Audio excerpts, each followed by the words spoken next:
Hallelujah.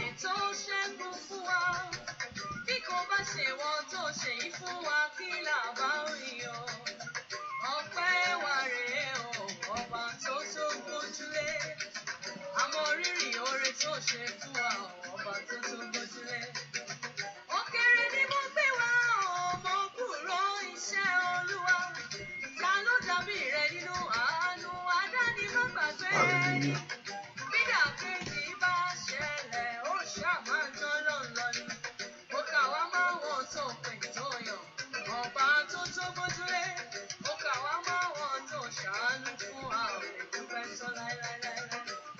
You are the Lord above all the earth.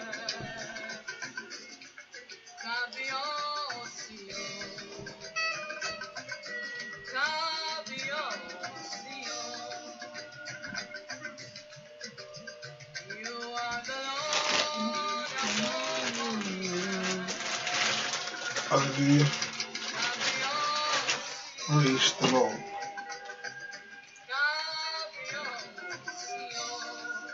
Ojú mi ti rí, etí mi ti gbọ́, ìyanu rẹ̀ yí ayé ká. Mo kọ nínú ẹ̀rí àwọn ènìyàn mímọ́, mo rí nínú ìtàn ẹ̀mí gangan nìtàn. Gbogbo iṣẹ́ rẹ̀ dáadáa ni, àbúrò kankan ò tọ̀ ọ̀dọ̀ rẹ̀ wá. Ohun gbogbo ló lè yí padà, ṣùgbọ́n rárá tòdodo rẹ̀ kọ́. Kábíyèsí ò mọ̀ ṣèwà rẹ̀, ọba tó ju gbogbo ọba lọ.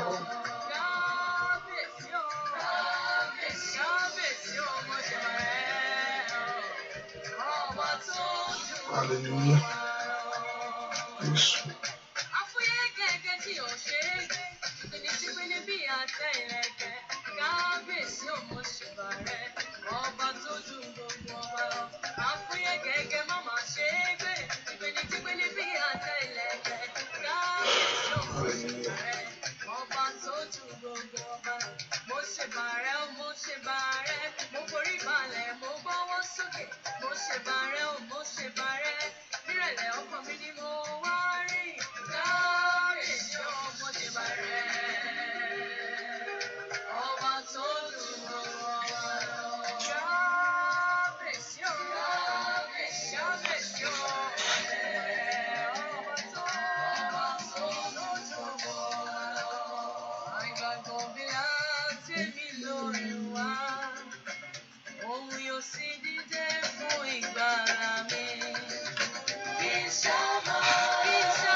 Hallelujah. Praise the Lord. Ẹ jẹ́ gbàdúrà. Ọlọ́run tó pọ̀ nípa àtàgbára wa fi gbogbo ògo ìfún àti ọlá yìí ṣe.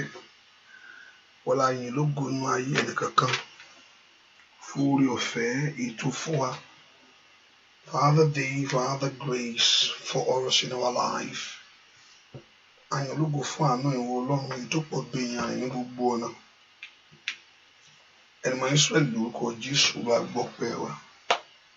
Wọ́n kábíyèsí àyàn lógo fún tí wàá ṣe lónìí. Abúlé tó ti parí mọ́ ayé ẹnìkan ká dúpẹ́ fún tó ti dáwọ́lé. Dúpẹ́ fún owó agbára rẹ tí ó kan ayé wa. ẹni máa ń Ísírẹ́lì lórúkọ Jésù Olúwa gbọpẹ́ Olúwa gbà yín Jésù gbọpẹ́ Jésù gbà yín wà gbẹ́kẹ̀ wa lé wà gbójú wa sókè sí fún ohun tí Ọlọ́run yóò ṣe inú ayé wa lónìí wà agbára rẹ tí Ọlọ́run yóò nà jáde fọwọ́ ògo àti ẹwà rẹ ẹni máa ń Ísírẹ́lì lórúkọ Jésù Olúwa gbọpẹ́ Olúwa gbà yín wà bá agbójú wa sókè sí ìwọ Ọlọ́run lónìí fọwọ́ agbára rẹ Olúwa náà agbára jáde bàbá agbójú wa sókè sí ìwọ Ọlọ́run fún àánú ìwọ Ọlọ́run Olúwa náà àánú rẹ jáde ẹni máa ń Ísírẹ́lì járe ọ ní àárọ̀ yìí ẹni máa ń Ísírẹ́lì náà agbára rẹ jáde a ó sì yàn lógo a ó sì gbé ọ̀gá ẹ̀mí máa ìwọ ló níṣẹ́ ìwọ ló mọ gbogbo ìṣòro gbogbo ènìyàn gbogbo ìwọ ló mọ ohun tó fẹ́ ṣe inú ayé àwọn èèyàn yìí náà agbára rẹ jáde bá Sátánì wí bá ogun wí a ó sì yàn lógo láì lórúkọ Jésù Kristi Olúwa wa àmín àmín lórúkọ Jésù mo rán bẹ̀rẹ̀ sí dúpẹ́ lọ́wọ́ Jésù yìí fún oore ọ̀fẹ́ ńlá èyí tó fún ọ ayọ́ ká dúpẹ́ fún ìwà láàyè Jésù lórí ayé rẹ sẹ́ ẹ kò gbé Ọlọ́run yìí ga fún ohun tó ń ṣe èèyàn ẹ kò dúpẹ́ fún Jésù yìí fún orin ńlá èyí tó ṣe inú ayé rẹ lónìí ẹ kò dúpẹ́ lọ́wọ́ Ọlọ́run yìí fún orin ńlá for the grace of God in your life fún àánú Ọlọ́run yìí tí ó fi kan ayé rẹ tọmọtọmọ. Somebody, I want you to appreciate him. I want us to lift our voice to God and give thanks to him.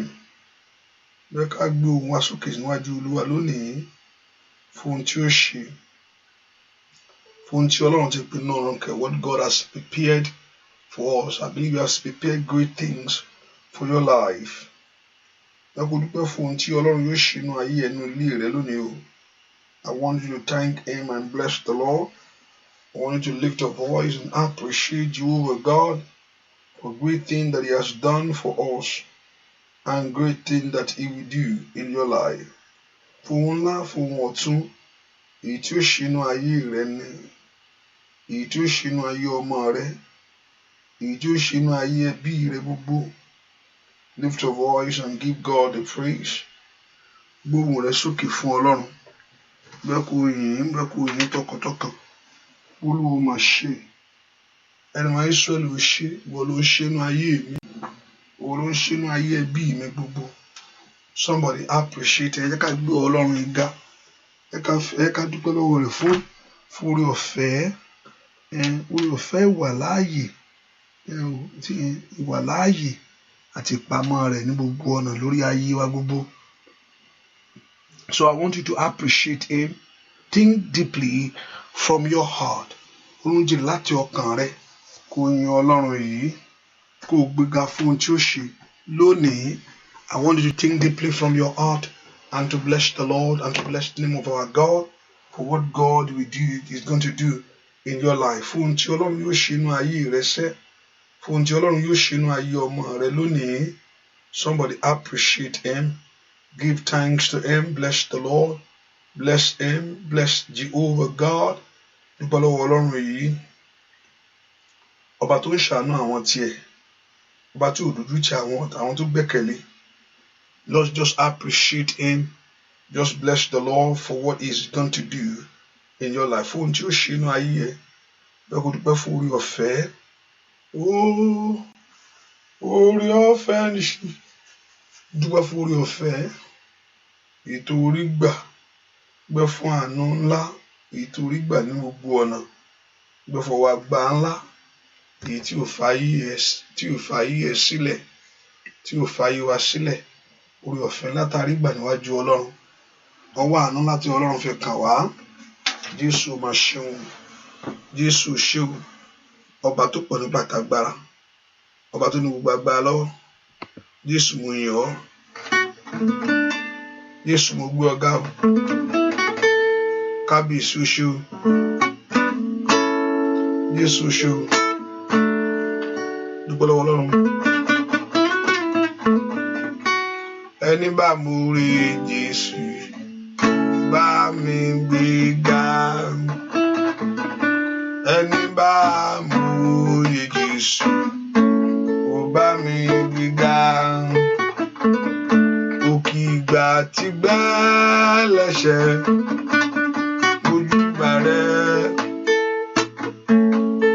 Tayọ̀tayọ̀ èmi owó lẹ́ fún wọn o. Ọba tí kò jẹ́ kíbi ayé gbé mi lọ. Bóyá ẹni bá mórí Jésù kò bá mi gbéga. Ẹni bá mórí Jésù kò bá mi gbéga. Òkè ìgbà tí ń bá lẹ́ṣẹ̀ ojúbà rẹ̀. Tayọ̀tayọ̀ èmi owó lẹ́ fún wọn o. Ọba tí kò jẹ́ kíbi ayé gbé mi lọ. Ẹni bá mọ̀rẹ́ Jésù kò bá mi gbéga. Ẹni bá mọ̀rẹ́ Jésù kò bá wa gbéga. Òkè ìgbà tí ń gbẹ́lẹ́ṣẹ̀ ojúbà rẹ̀ o. Tayọ̀tayọ̀ èmi owó lẹ́ fún wọn o. Ọba tí kò jẹ́ kí mi ayé gbé mi lọ. Ẹni bá mọ̀rẹ́ Jésù kò bá mi gbéga.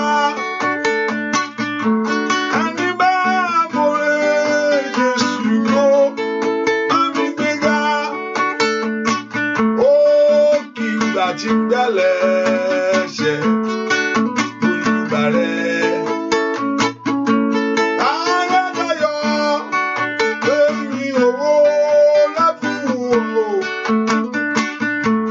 Ọba tí kò jẹ́ kí mi ayé mi lọ. Ọba tí kò jẹ́ kí mi ayé. Óyá óyá óyá óyá.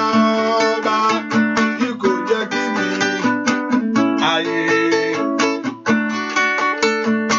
Ọba tí kò jẹ́ kí mi ayé gbé mi lọ. Dúpẹ́ lọ́wọ́ Ọlọ́run, dúpẹ́ Jésù mà ṣe o.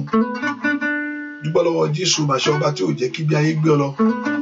Dúpẹ́ Olúwa dá mi sí dòní o. Ó dá mi ìgbàlà. Ó bọ́ lọ́wọ́ òṣì láyé. Wọ́n yí bàbá lógo, orí adúpẹ́. Olúwa dá mi sí dòní o. Ó dá mi ìgbàlà. Ó bọ́ lọ́wọ́ ẹ̀gàn láyé. Orí bàbá lógo, ọwọ́ rẹ̀ dà. Ijó ọpẹ́ rẹ̀ dàsẹ́.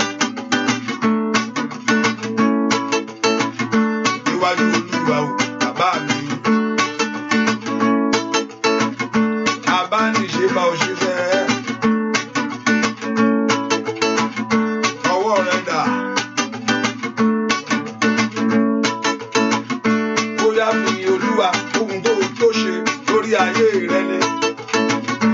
Olúwa dání sí dòní o. Ó dání ìgbàlà. Ó bọ́ lọ́wọ́ òṣì láyé sẹ́. Ó yí bàbá lógo. Bàbá mímọ́. Olúwa dá mi sí dòní o. Ó dání ìgbàlà. Ó bọ́ lọ́wọ́ òṣì láyé sẹ́. Ó yí bàbá lógo. Ijó ọpẹ́ rẹ̀ dàsẹ́. Ó dá ọ sí.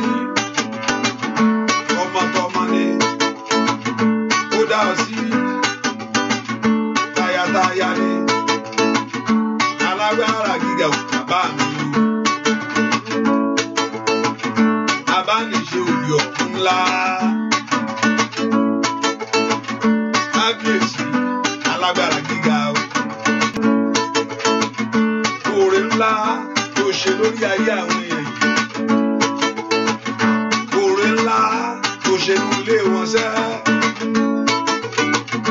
Olúwa dá mi sí lórí o. Mo dẹni ìgbàlà o. Ó bọ́ lọ́wọ́ oṣù láyé sẹ́. Oyin bàbá lóko, Olúwa dá wa sísẹ́. Olúwa dá mi sí lórí o. Òun náà o. Mo dẹni ìgbàlà o. Ó bọ́ lọ́wọ́ oṣù láyé sẹ́. Oyin bàbá lóko, óyá óyá óyá, dúpẹ́ lọ́wọ́ Ọlọ́run.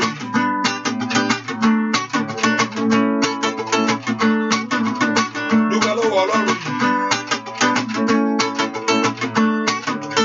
Mo mọpẹ́ wá, ọpẹ́ mi, ọpẹ́ mi, Olúwa. Mo mọpẹ́ mi wá, ọpẹ́ mi,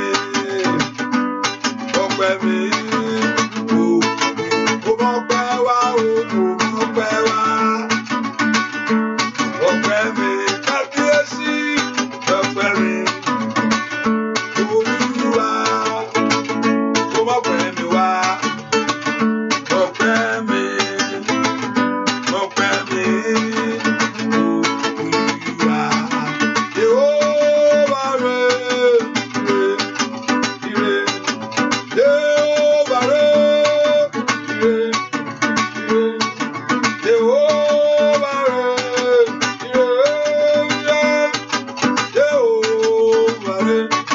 You are lifted up above other gods.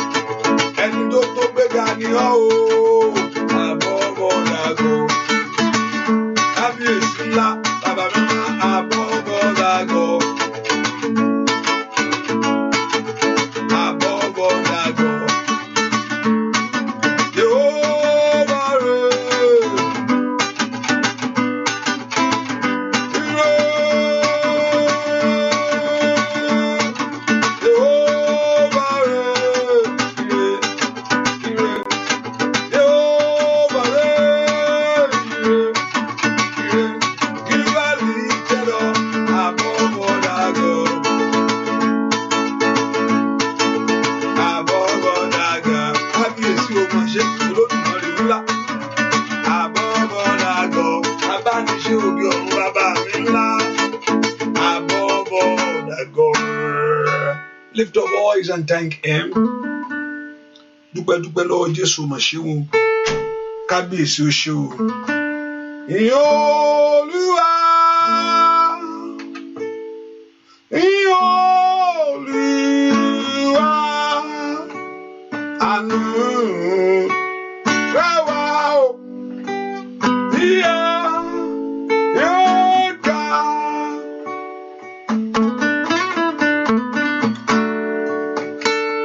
Ìyìn Olúwa. Ìyìn Olúwa. Àánú rẹ̀ wá o. Ìyà yóò ga. Àánú rẹ̀ wá. Ìyà yóò ga. Àánú rẹ̀ wá o. Ìyà yóò ga. Ìyìn Olúwa o. Ìyìn Olúwa. Àánú rẹ̀ wá o. Ìyà yóò ga.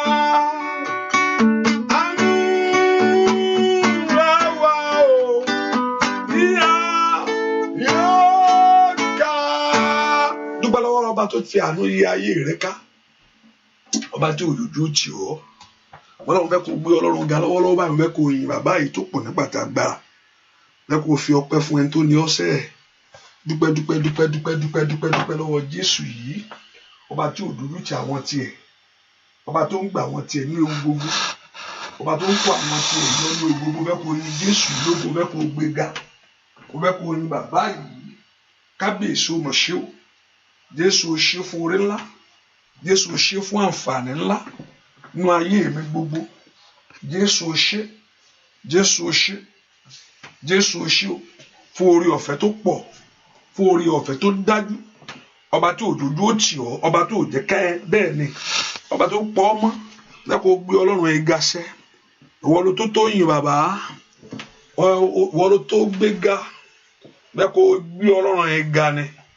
I want you to thank him. I want you to lift your voice and appreciate Jehovah God for the grace of his love for you, for the grace of his love for your life, for your ọ̀fẹ́ rẹ̀ àti àánú rẹ̀ tó pọ̀ bí iyanrìn.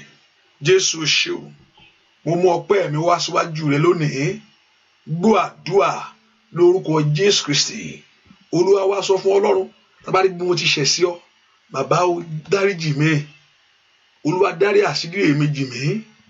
Ẹ̀jẹ̀ rẹ kó wẹ ẹ̀ṣẹ̀ mi nù. Ask the Lord to forgive every sin. Olúwa dárí àṣírí èmi jì mí. Ẹ̀jẹ̀ rẹ jó wẹ ẹ̀ṣẹ̀ mi nù. Gbogbo ẹ̀ṣẹ̀ mi gbogbo, èyí tí ò ní jẹ́ rí ọ. Gbogbo ẹ̀ṣẹ̀ mi gbogbo, èyí tí ò ní jẹ́ rí àánú lágbà níwájú ìwọ Ọlọ́run. Torí mo fẹ́ rí ọ. I want to see you, God. Bẹ́ẹ̀ kó bá ayé mi pàdé ni. Bẹ́ẹ̀ kó bá ọ̀nà mi pàdé. Olúwa mo fẹ́ rí ọ. Jésù gbogbo ẹ̀ṣẹ̀ ohunkóhun. Ó ní ìdáríjì ń bẹ lọ́dọ̀ rẹ̀. Ó ní kí a lè máa bẹ̀rù rẹ̀. Ó ní ìdáríjì ń bẹ lọ́wọ́ Ọlọ́run yìí. Kí a lè máa bẹ̀rù rẹ̀ sẹ́. Ọlọ́run bẹ́ẹ̀ kó dárí gbogbo àṣírí èmi jì mí. Bẹ́ẹ̀ kó fi ẹ̀jẹ̀ rẹ̀ wẹ̀ mí. Olúwa bẹ́ẹ̀ kó dárí àṣírí èmi jì mí gbogbo ẹ̀ṣẹ̀ gbogbo. Èyí tí mo ti dá níwájú ìwọ Ọlọ́run. Èyí tí ò jẹ́ kí n rí àánú ńlá gbà. Gbogbo ẹ̀ṣẹ̀ mi. Èyí tí ò jẹ́ kí n rí àánú agbára rẹ. Gbogbo ẹ̀ṣẹ̀ mi gbogbo. Èyí tí olùfisùn lò lórí mi láti jayé mi níyàsẹ́ pẹ́ filẹ̀ ó ti ṣẹ̀ ni. Olúwa dárí ẹ̀ṣẹ̀ mi jì mí. Orúkọ Jésù. Olúwa dárí ẹ̀ṣẹ̀ mi jì mí. Ask the Lord, the Lord Jehovah God to forgive every sin. Olúwa gbogbo ẹ̀ṣẹ̀ mi lónìí. Olúwa dáríjì mí. Máa bọ̀ wá nínú ayé mi. Ẹ̀jẹ̀ rẹ kó wẹ̀ mí tọmọtọmọ. Ẹ̀jẹ̀ rẹ kó wẹ̀ gbogbo àbàwọ́n mi nù. Gbogbo àṣírí mi gbogbo. Èyí tó fi ní gbóhùn mi. Gbogbo all my sin, all my iniquity that will not allow Makali boshikala bakaparabasiti bato beresekete makarabasunto prende la paroso totolekaraba. Gbogbo ẹ̀ṣẹ̀ èyí tí ò ní jẹ́ kí n rí ọ. Gbogbo ẹ̀ṣẹ̀ èyí tí ò ní jẹ́ kó gbóhùn mi. Gbogbo ẹ̀ṣẹ̀ èyí tí ò ní jẹ́ kó dá mi lóhùn. Gbogbo ẹ̀ṣẹ̀ mi gbogbo tílẹ̀ òkun rí fi ń ṣí fún mi. Olúwa dáríjì mi. Orúkọ ó ní ìdáríjì ń bẹ lọ́wọ́ Ọlọ́run kí a lè máa bẹ̀rù rẹ̀. I mean, we forgive all our sin. Ó ní tí ẹlẹ́ṣẹ̀ bá mọra ẹ̀gẹ́ bí ẹlẹ́ṣẹ̀. Ó ní olódodo Olúwa o láti dárí gbogbo àṣíríjì. Ọlọ́run mo mọra mi lónìí o. Ẹ̀yìn tẹ́nikẹ́ni bá sọ pé òun ò lẹ́ṣẹ̀. Ó ní ó ń tọra rẹ̀ jẹ ní. Ó ní and the truth is not in us. If you say you have no sin. Well, èmi ò ń dẹ́ṣẹ̀. Àyàn mímọ́ ni mí. Ó ní à ń tọra rẹ̀. He wants us to acknowledge ourselves before him so that we need help from the Lord. Ọlọ́run fẹ́ ká mú ara wa. So gẹ́gẹ́ kó mú ẹ̀ṣẹ̀ rẹ̀. Ó mú ẹ̀ṣẹ̀ rẹ̀ níwájú Olúwa. Ẹ pe orúkọ Jésù. Àṣírí èmi gbogbo. Ẹni mọ Ísírẹ́lì. Olúwa dáríjì mi. Olúwa dáríjì mi. Màsí kàpàrọ̀ soto. Olúwa dáríjì mi. Sọ fún Jésù dáadáa. Olúwa dáríjì mi. Orúkọ Jésù. Olúwa dáríjì. Olúwa fàánú gbà mí. Olúwa fàánú gbà mí. Olúwa fàánú gbà mí. Béèrè fún àánú ńlá níwájú Ọlọ́run. Orúkọ Jésù. Olúwa mú àánú rẹ. Olúwa fàánú rẹ wò mí lónìí. Ṣàánú fún mi bàbá. Ẹ pe orúkọ Jésù. Àánú rẹ mò ń fẹ́. Orúkọ Jésù. Màkàbà kú ṣe kele bókàbà. Wọ́n lọ́nà lánàá kó gbàdúrà. Olúwa ṣàánú fún mi. Olúwa ṣàánú fún mi. Olúwa ṣàánú fún mi. Olúwa ṣàánú fún mi. Olúwa ṣàánú fún mi. Olúwa ṣàánú fún mi. Olúwa ṣàánú fún mi. Olúwa ṣàánú fún mi. Olúwa ṣàánú fún mi. Olúwa ṣàánú fún mi. Olúwa ṣàánú fún mi. Olúwa ṣàánú fún mi. Olúwa ṣàánú fún mi. Olúwa ṣàánú fún mi. Olúwa ṣàánú fún mi. Olúwa ṣàánú fún mi. Orúkọ Jésù. Olúwa ṣàánú fún mi. Jẹ́ ráàánú gbà. Jẹ́ ráàánú gbà. Orúkọ Jésù dáadáa. Jẹ́ ráàánú gbà. Makali basunto perosete. Olúwa jẹ́ ráàánú gbà. porúkọ Jésù jẹ́ ráàánú rẹ gbà, porúkọ Jésù jẹ́ ráàánú rẹ gbà. Olúwa fàánú rẹ bẹ̀ ayé mi wò, Olúwa fi àánú ńlá rẹ bẹ̀ ayé mi wò, porúkọ Jésù dáadáa. Olúwa fi àánú ńlá rẹ bẹ̀ ayé mi wò, gbọ́dọ̀ ń bèèrè fún àánú ńlá tó ń tó ayé ẹni ṣe. Olúwa jẹ́ ráàánú rẹ gbà lónìí. Somebody ask God to have mercy upon your life. Olúwa ṣàánú fún mi, Olúwa ṣàánú fún mi. Ẹ porúkọ Jésù, àánú ẹ mò ń fẹ́, Olúwa àánú rẹ mò ń fẹ́. Ẹ porúkọ Jésù, Olúwa fi àánú wo ọ̀rọ̀ mi wò, Olúwa ṣàánú fún mi. Mọ́nà ń gbàdúrà sẹ́, that Lord Jehovah God to have mercy upon your life. Ask the Lord to have mercy upon you right now. Àánú rẹ mò ń fẹ́, jẹ́ ráàánú lágbà lórí ọmọ mi, jẹ́ ráàánú lágbà lórí ayé mi gangan, ní orúkọ Jésù, lórí aya mi. Àwọn náà lanu kó gbàdúrà that you need the mercy of God. Ẹ porúkọ Jésù, gbọ́ àdúrà lórúkọ Jésù Kristi. Olúwa wa. Romans chapter 9 verse 15 says, and he said to Moses, I will have mercy upon whom. Èyàn lè mú Ọlọ́run sí decision ẹ̀. Ta ló fẹ́ béèrè question lọ́wọ́ ẹ̀? Ta ló gá ẹ̀? Ta ló fẹ́ bi Ọlọ́run pé báwo ló ṣe ṣe? Ta lẹ́ni náà? Ẹni tó ṣàánú fún ọ. Ṣùgbọ́n mo mọ̀ pé kò sẹ́ni tí ò ní ṣàánú fún ẹni tó bá pè fún àánú. Ohun tí mo mọ̀ nìyẹn. Ọlọ́run á ṣe ìjọba bó ṣe wù ú. Kò sẹ́ni tó máa béèrè lọ́wọ́ Ọlọ́run pé báwo ló ṣe ṣe? Ta lẹ́ni náà? Ta ló gá rẹ̀? Ta ló fi sípò? So there is no one that can ask him báwo ló ṣe ṣe. Ṣùgbọ́n ní ìgbà tí èèyàn bá pè, kò sẹ́ni tó pè fún àánú tí ò ní ṣe. Inú ẹlẹ́ṣẹ̀ tó burú jáì tó pè fún àánú á ṣàánú fún. Olè apá ọ̀tún yẹn ó ti gbogbo ayé ẹ̀ jalè, ó ti rọ́ọ̀bù, ó ti pààyàn, ó ṣe oríṣiríṣi níṣe. Ṣùgbọ́n ní ẹ̀dá mi kí ló sọ? Kí ló tiẹ̀ sọ tó dá pé kò máa ń ṣe lẹ́ṣẹ̀? Ṣùgbọ́n ó gbẹ́ni tí Jésù jẹ́, ó gbẹ́ni tó jẹ́, ó tán, and that's it. Pé lẹ́ni ohun tó ṣílẹ̀ kò farakùnrin yẹn, wo nǹkan tó ṣílẹ̀, ó ti fi ayé ẹ̀ ṣe gbogbo nǹkan kan. Ẹ̀dá mi nìkan mi bọ́ lẹ́nu ẹ̀. Àánú tọ̀ wá, rí rẹ̀ sọ pé ẹni tó dó tí òun lẹ́gbẹ̀ẹ́ yìí yàtọ̀. Ẹ má bínú Ọlọ́run ní ẹ̀ onílé ní ìwà pàdé mi paradise in paradise lẹ́ni ibi táwọn èèyàn mi mọ̀ wá paradise ibi tó olókọ́ fẹsẹ̀ tẹ́bẹ̀ pé lẹ́ni ẹ ká porúkọ Jésù. He said to Moses, I will have mercy upon whom I will have mercy. Ó ní èmi ó ṣàánú fún ẹni tí èmi ó ṣàánú fún. Ẹ porúkọ Jésù kí èèyàn má fààyè rẹ̀ kí èèyàn má fààyè ẹ̀rìn àárẹ̀ kí èèyàn má fààyè ẹ̀ ṣe kókó ti rìn kó má rìn kankan gbà láyé rẹ̀. Ẹ porúkọ Jésù. Lord, have mercy on me. Ẹ ṣàánú fún mi sẹ́ẹ̀. Ẹ jẹ́ kí ayé mi rí àánú ìgbà. Ẹ porúkọ Jésù. He said, I will have mercy upon whom. Ṣùgbọ́n tó bá pè fún àánú, you are a candidate. Tó bá pè fún àánú, you are a candidate for it. Tó bá pè fún àánú, you are a candidate for the mercy of God. If tó bá pè fún àánú, I say you are a candidate of God's mercy. Ẹ porúkọ Jésù. Ẹ sọ fún Ọlọ́run ibi tẹ́ wà yẹn. Olúwa jẹ́ n rí àánú rẹ gbà. Ní orúkọ Jésù kó yí bí dànù lórí mi. Olúwa jẹ́ kí n rí àánú rẹ gbà. Ní orúkọ Jésù. Is your mercy that I need. Bẹ́ẹ̀ fún àánú Ọlọ́run. Àánú Ọlọ́run tí ń bá ayé ẹni ṣe. I will have mercy upon whom, and I will have compassion upon whom I will have compassion upon. What you can call it. He said, they that call upon the name of the Lord shall be saved. Ó ní àwọn tó bá pe orúkọ Olúwa láògbàlà, ó yá pé Olúwa gbà mí là. Jàbátínú mẹ́wòó ó pè fún àánú. Jẹ́ ọmọ Dáfídì ṣàánú fún mi. Àfi tó bá pè ó, tó bá pè yóò ṣàánú fún ọ. Ṣùgbọ́n yóò ṣe ìjọba rẹ̀ bó ṣe wù, kò sẹ́ni tí ó mú sí. Ṣùgbọ́n tó bá pè fún àánú, yóò ṣàánú fún ọ. Ọlọ́run á ṣe ohun tó wù ó, kò sẹ́ni tó máa bí. Ìgbà mi àgbà báwo Ọlọ́run ṣe wá ṣe báyìí? Táwa lẹni tó fẹ́ bí. Ṣùgbọ́n tó bá pè fún àánú, yóò ṣàánú fún ọ. Olúwa ṣàánú fún mi. Gẹ́gẹ́ bó fi ṣàánú fún Bátímómì afọ́jú, Olúwa ṣàánú fún mi. Gẹ́gẹ́ bó ṣe ṣàánú fún Dáfídì, Olúwa ṣàánú fún mi. Ẹ porúkọ bẹ́ẹ̀ gẹ́gẹ́ bó ṣe ṣà fún Ẹsíkáyà, Olúwa ní pé yóò kú, ó kọjú síwájú Olúwa. Pé Ọlọ́run má jẹ́ orí bẹ́ẹ̀. Kí ló dé? Ẹ porúkọ Jésù. Màkàbà kú sótókò bàbá. Màsútó tolikaba. Ó yá gbàdúrà béèrè fún àánú. Orúkọ Jésù. Ó yá béèrè fún àánú. Ó yá. Olúwa ṣàánú fún mi. Olúwa ṣàánú fún mi. Olúwa ṣàánú fún mi. Oh, ìwọ ló ní wá. Bàbá mo dé o.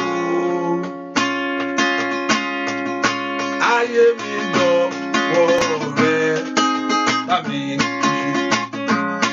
ìwọ ló ní wá. Alágbára gíga. Bàbá mo dé o. Orí mi dọ̀wọ́ rẹ. Tàbí títí. Oní Jésù lórí ìwúra o. Bàbá. Bàbá mo dé o. Orí mi dọ̀wọ́ rẹ. Tàbí títí. Ìwọ ló ní wá. Bàbá mo dé o. Ayé mi dọ̀wọ́ rẹ. Bámi túnṣe. Ọlọ́run kó jàánú ayé rẹ o. Lórí ọmọ rẹ o. Ìwọ ló ní wá. Bàbá mo dé o. Ayé mi dọ̀wọ́ rẹ. Bámi óyá. Ìwọ ló ní wá. Ọmọ Ọlọ́run gbàdúrà. Bàbá mo dé o. Ayé mi dọ̀wọ́ rẹ. Bámi túnṣe. Gbogbo bá túnṣe lórí ayé mi ni. Mo fẹ́ túnṣe lórí ọmọ mi ni. Mo fẹ́ túnṣe ní gbogbo ọ̀nà mi ni. Sọ fún Ọlọ́run tó ti ń fẹ́. Lẹ́nu iṣẹ́ o, Olódùmarè ńlá o. Ìwọ ló ní wá o. Bàbá mo dé o, alágbára. Ayé mi dọ̀wọ́ rẹ. Bámi túnṣe sẹ́. Ìwọ ló ní wá. Ohun táyé ti bàjẹ́, mo gbé dé o. Bàbá mo dé o. Orí mi dọ̀wọ́ rẹ. Bámi túnṣe. Ọmọ Ọlọ́run gbàdúrà. Onígbà Ọlọ́run ó túnṣe sẹ́. Agbára ń bẹ lọ́wọ́ rẹ bàbá mi. Ayé àwọn èèyàn yìí, iṣẹ́ àwọn èèyàn yìí, ilé àwọn èèyàn yìí, ó yóò túnṣe sẹ́. Ìwọ ló ní àwa.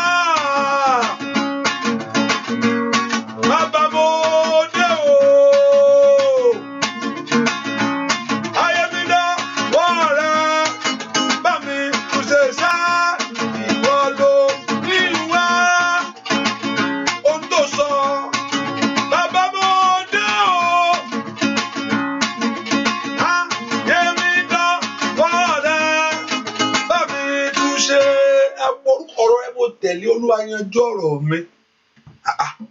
Àṣà nídìí tó fi ní kó wá tó fẹ́ ṣe. Ó ṣà lóhun tó fẹ́ ṣe. Ó ṣà ní ètò tó ní. You have the plan for my life. Ọlọ́run gẹ́gẹ́ owó tó ní ọ̀rọ̀ ẹ mo tẹ̀lé ni mo fi wá lónìí o. I'm here, oh God. Olúwa tú ayé mi ṣe. Bẹ́ẹ̀ kó béèrè fún àtúnṣe ńlá lórí ayé ẹ, lórí ayé ọmọ rẹ gbogbo. Ẹ porúkọ Jésù. Olúwa mo dé lónìí. Olúwa tú ayé mi ṣe.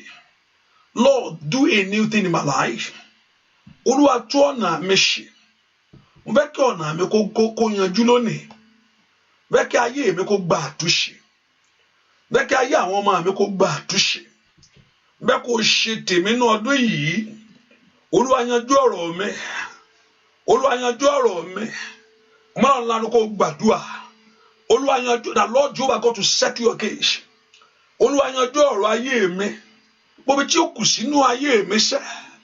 Gbogbo tó dàbí kò látúnṣe. Ohun táyé ti bàjẹ́, ohun táyé tó ti sọnù. Olúwa tú ayé mi ṣe. Olúwa tú ọkàn mi ṣe. Olúwa tú ọ̀nà mi ṣe. Bẹ́ẹ̀ kó porúkọ Jésù mi tó wà sẹ́. Àtúnṣe ńlá kó dé bá ọ̀rọ̀ mi lónìí. Let there be great things in my life. Olúwa tú ọ̀nà mi ṣe. Olúwa tú ọkàn mi ṣe. Olúwa tú ayé mi ṣe. Ẹ porúkọ Jésù mi tẹ́ wá sẹ́. Ayé mi ń fi àtúnṣe. Ẹ porúkọ Jésù. Ayé mi ń fi àtúnṣe. Ẹ porúkọ Jésù. Mo ń fi àtúnṣe. Ó yẹ kó o ju ibi tó wà yẹn lọ. Ó yẹ kó o ti débẹ̀ láyé. Ó yẹ kó ohun tuntun kó ṣẹlẹ̀ fún ọ. Ó yẹ kó ohun tó lùlù dènà kó kù níwájú rẹ sẹ́. Ó yẹ kó ohun ṣe tiẹ̀ kó kù sẹ́. Ẹ porúkọ Jésù. Ayé mi ń fẹ́ àtúnṣe o. Ayé mi ń fẹ́ àtúnṣe o bàbá. Kí ló lè dé lọ́nà Olúwa ṣe mọ́ṣẹ́. Ayé mi ń fẹ́ àtúnṣe o. Ọlọ́run ò fẹ́ káwọn ọmọ Ísírẹ́lì kó kú sínú aginjù ìgbàgbé yẹn. Ọlọ́run ò fẹ́ kẹ́nìkan ṣègbè sí. Ọlọ́run ní ìlérí fún wọn. Ọlọ́run mi tó mú wọn lọ. Ṣùgbọ́n ìṣòdẹ̀yìn lẹ́yìn wọn. Ẹ o, ayé mi ń fẹ́ àtúnṣe o. Óyá óyá o, orí mi ń fẹ́ àtúnṣe o. Kí ló lè dé lọ́nà Olúwa ṣe máa jẹ́. Ayé mi ń fẹ́ àtúnṣe o. Óyá óyá óyá, ayé mi ń fẹ́ àtúnṣe o. Bàbá mi máa, orí mi ń fẹ́ àtúnṣe o. Kí ló fẹ́ kó ṣe? Kí ló lè dé lọ́nà Olúwa ṣe máa ṣẹ́. Ayé mi ń fẹ́ àtúnṣe o. Ọmọ Ọlọ́run gbàdúrà lọ́wọ́ Ọlọ́run. Onígọ́ Ọlọ́run kó torí rẹ̀ ṣe ní. Gbogbo aṣọ ìyà, gbogbo aṣọ òṣì, gbogbo aṣọ ẹ̀gàn, ó yá ó yá ó yá. Onígọ́ Ọlọ́run kó gbọ́ kó fi jóná. Ọlọ́run kó bá ogun ayé rẹ̀ wíṣẹ́. Kí ló lè dé lọ́nà Olúwa ṣe máa ṣá. Ayé mi ń bá àtúnṣe o. Óyá óyá óyá, ayé mi ń fẹ́ àtúnṣe o. Orí mi ń fẹ́ àtúnṣe o. Bàbá mi máa, kí ló lè dé lọ́nà Olúwa ṣe máa ṣá. Ayé mi ń fẹ́ àtúnṣe o. Ọlọ́run mi, bàbá bá mi wá rí o. Ọlọ́run mi, bàbá bá mi wá rí o. Gbogbo ayé mi o, lọ́tà ti rí malẹ̀. Gbogbo iṣẹ́ mi o, lọ́tà ti rí malẹ̀. Óyá óyá o, Ọlọ́run mi, bàbá bá mi wá rí o. Ọlọ́run mi, bàbá bá mi wá rí o. Gbogbo ayé mi o, lọ́tà ti rí malẹ̀. Gbogbo iṣẹ́ mi o, lọ́tà ti rí malẹ̀. Ohun tí Sátánì gbà lọ́wọ́ rẹ̀ o. Kò tájíre gbé tó yíké mọ́ wọn lọ́wọ́. Ibi tó yẹ kó ti dé tó ṣì wọ́ ọ̀nà. Ìrìn ayé rẹ̀ Ọlọ́run bẹ̀ wá rí sẹ́. Bàbá, Ọlọ́run mi, bàbá bá mi wá rí o. Ọlọ́run mi, bàbá bá mi wá rí o. Ògo ayé mi o, lọ́tà ti rí mọ́lá.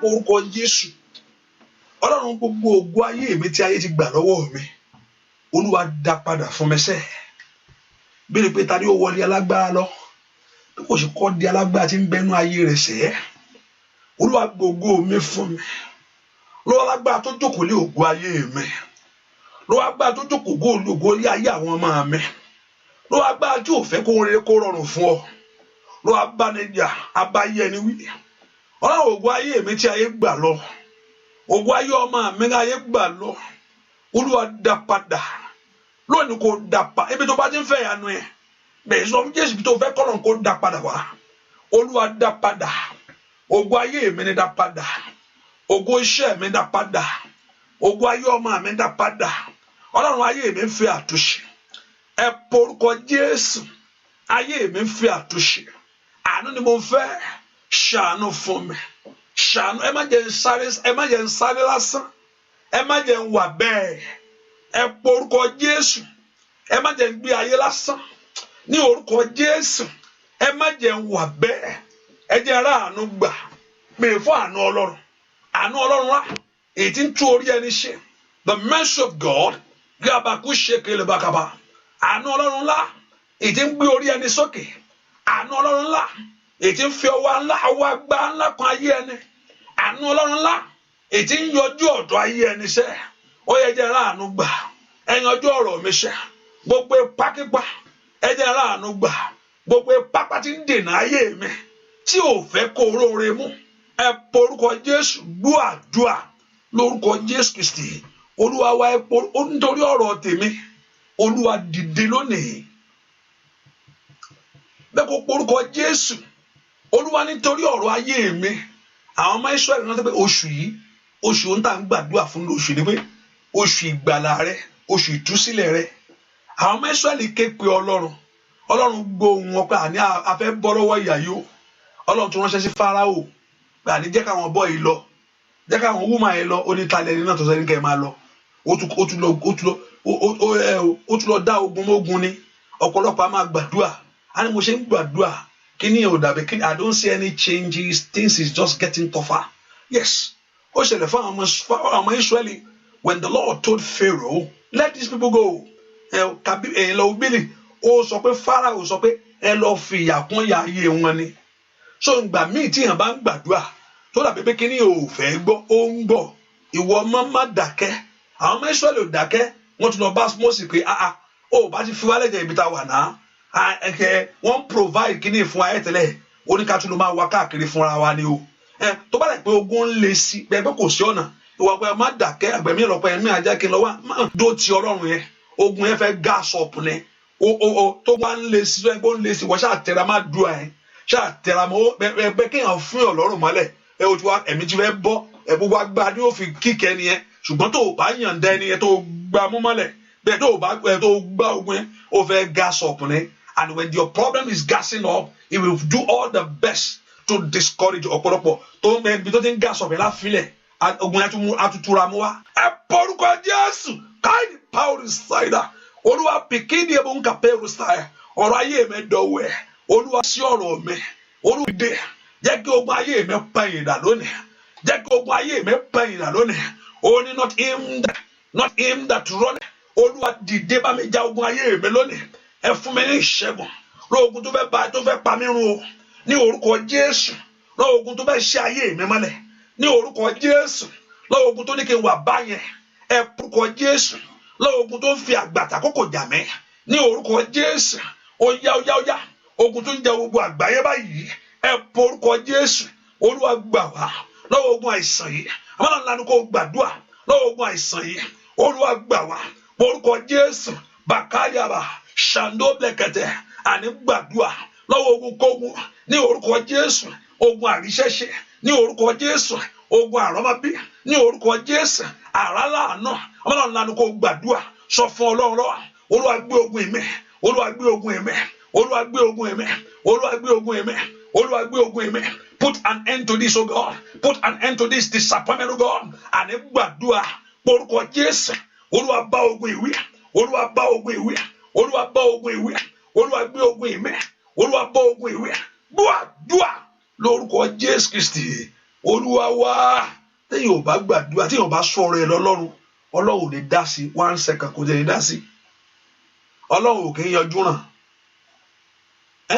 ohun téèyàn bá pe Ọlọ́run sí ló ń dá sí o mo kíní kan ṣẹlẹ̀ nínú ayé mi mọ̀ ó bàbá mi dá sí ó fi lọ̀ mí nà ẹ̀mí mọ̀ ò kì í dá sí ohun tó ò bá pè sí kí lọ́lọ́run sọ fún àwọn ọmọ Ísírẹ́lì ó ní bẹ́ẹ̀ ṣe sọ létí mi màá ṣe fún yín èmi ò ń ṣe nǹkan tẹ́ ẹ béèrè hallelujah ṣùgbọ́n at one point you can walk before the Lord and say you deserve it in service you are requesting from God in your service you are requesting from God but tí ẹ ṣe lára pẹ̀lú Ọlọ́run ó kọ̀ dákẹ́ kọ̀ ń wò ni Ọlọ́run náà máa wòran ni ẹ porúkọ Jésù Olúwa má wò mí ràn mo ké pe ọ lónìí Olúwa dá sí ọ̀rọ̀ ayé mi jẹ́ kí ogun ayé mi kó pẹ̀yìn dà ẹ porúkọ Jésù ogun tó ń lé mi ká ogun tó ń lé ayé àwọn ọmọ mi ká ogun tó fẹ́ ṣẹ́ mi mọ́lẹ̀ ní orúkọ Jésù ogun tó fẹ́ bà iṣẹ́ jẹ́ mọ́ mi lọ́wọ́ ogun ayé mi pẹ̀yìn dà ẹ porúkọ